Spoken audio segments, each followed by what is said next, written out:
unyenyekevu mkubwa na kwa heshima kubwa kumshukuru Mwenyezi Mungu mwingi wa rehema aliyetuwezesha na kuturuzuku uhai kushiriki kwenye jambo kubwa na la kihistoria linalotokea leo katika kata ya Bonde la Songwe, kijiji cha Songwe Magereza.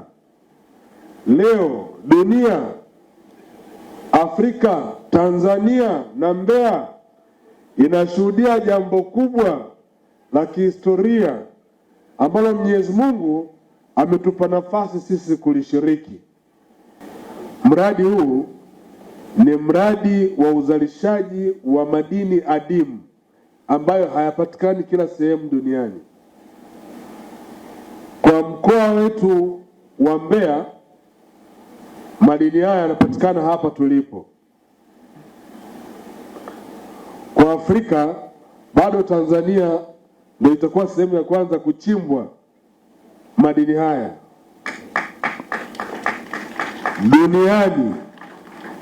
Duniani, hapa naomba msikilize vizuri wana Mbeya, duniani mgodi wa kwanza mkubwa upo Brazil, unaitwa CBMM. Hawa wanazalisha 80% ya mahitaji ya madini haya duniani.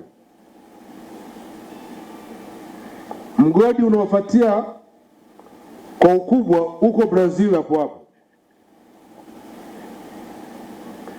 unaitwa CMDC. Wao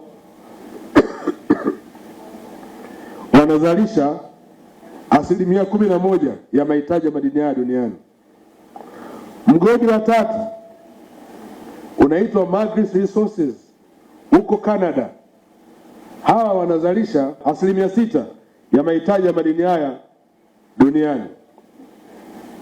Mgodi wa 4 duniani utakuwa kata ya Bonde la Songwe, kijiji cha Magereza Songwe.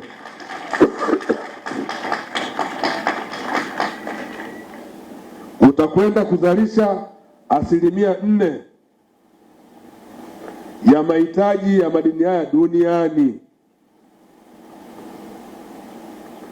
Ndugu zangu wana Songwe Magereza, leo mnaingia kwenye historia ya dunia.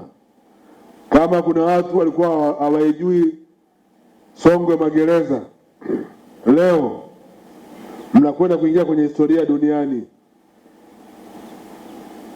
kama sehemu ya 4 ya uzalishaji mkubwa wa madini haya ya niobium.